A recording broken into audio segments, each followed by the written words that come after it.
लेकिन सर ये Donald Trump करना क्या चाहते हैं, और ये जो टैरिफ टेरर क्रिएट कर रखा है ये कितना घातक साबित हो सकता है?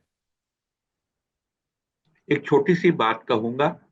शुक्रवार, सोमवार और मंगलवार को जो कारोबार हुआ अमेरिका में, तीनों दिन 600 पॉइंट के नेट चेंज बाजार में अमेरिका में देखने को मिला है डाउ जोन्स पर। ये जो 600 पॉइंट एक महज एक आंकड़ा नहीं है, बट इंडिकेट करता है कि जब आपके बाजार में 1.5% की मूवमेंट रोज नेट बेसिस पे हो रही है, तो अंदर खाने एक तरह से घबराहट है, कंफ्यूजन है, हाई रिस्क में वो बाजार ट्रेड कर रहा है। ये अलग बात है कि एक दिन बढ़ा और 2 दिन लगातार घटा है डाउ जोन्स, बट जो सिचुएशन है वो तनाव भरी है। और तनाव ऐसा, जैसे कि इंडिया पाकिस्तान का जब क्रिकेट मैच होता है तो मैदान पे जो तनाव होता है, वैसा तनाव अमेरिका मार्केट में बना हुआ है। इसके साफ संकेत बाजार में दिख रहे हैं कि पहले जो सब पैसा इमर्जिंग मार्केट से निकलकर अमेरिका में जा रहा था, अब कहीं ना कहीं उसमें एक मार्केट थमेगा, ये इनफ्लो बंद होगा। दूसरा, अगर आप देखें, जो डॉलर इंडेक्स बढ़ने लगा था जबरदस्त और बढ़ा भी है, अब उसमें भी रुकावट देखने को मिल रही है। तो एक मार्केट में एक पार्लेंस है, रिस्क ऑफ ट्रेड, शायद अमेरिका में शुरू हो जाएगा या अमेरिकन इकोनॉमी को लेकर शुरू हो जाएगा, जो भारतवर्ष के लिए एक अच्छी चीज होगी। एक चीज और रजत, सभी दर्शकों को समझाना चाहता हूं कि सबकी निगाह अब ट्रेड वॉर के ऊपर है। फिलहाल जो कुछ भी ट्रेड वॉर हो रहा है अमेरिका का, वो उसके दो इमीडिएट नेबर्स कनाडा, मेक्सिको और चाइना पे हो रहा है, जो उसके सबसे बड़े ट्रेड पार्टनर है। और लगभग आप समझिए 60-65% जो ट्रेड हो रहा है ये इनसे हो रहा है। भारत इस सिनारियो में अभी तक, जिसे कहते हैं, एक छोटा सा देश है। ट्रेड बड़ा है इंडिया के महज के इंपॉर्टेंस से, लेकिन अमेरिका के लिए नहीं है। ये कम होता है, बढ़ता है इस वॉर में। उसका बड़ा इम्पैक्ट इन 3 देशों पर या 4 देशों पर तो अवश्य आएगा। लेकिन अभी तक ऐसा लगता है कि इंडिया को कोई भी किस्म से डिसएडवांटेज नहीं हुआ है, और कहीं ना कहीं कुछ एडवांटेज मिलने की संभावना दिख रही है। कितना बड़ा ये एडवांटेज होता है पता नहीं, लेकिन जो डॉलर में जो एक मजबूती देखने को मिल रही थी, वो उसमें भी कहीं ना कहीं गाड़ी अटक रही है। ये ओवरऑल एक भारत के लिए पॉजिटिव साइन है।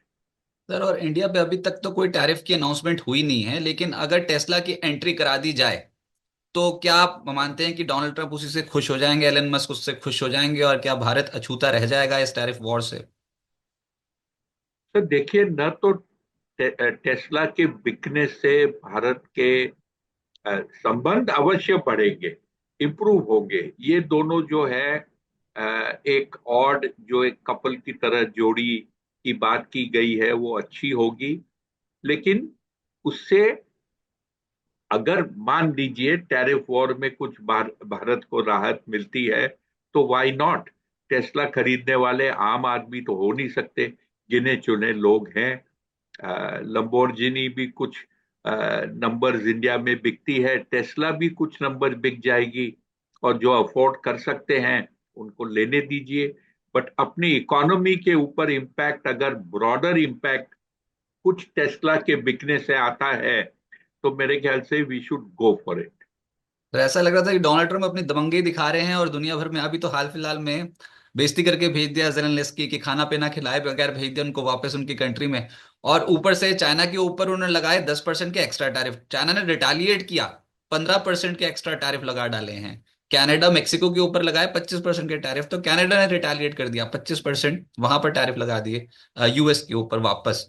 अब यूएस के कॉमर्स सेक्रेटरी बोल रहे हैं कि बातचीत के लिए हो सकता है ट्रंप तैयार हो जाए। तो सर ये छेड़ी भी वॉर इन्होंने ही, हरकत भी पहले इन्होंने ही शुरू करी। तो अब बैकफुट पे आने पे इनको इनके लिए कोई आसान होगा, या फिर ईगो हर्ट हो जाएगी?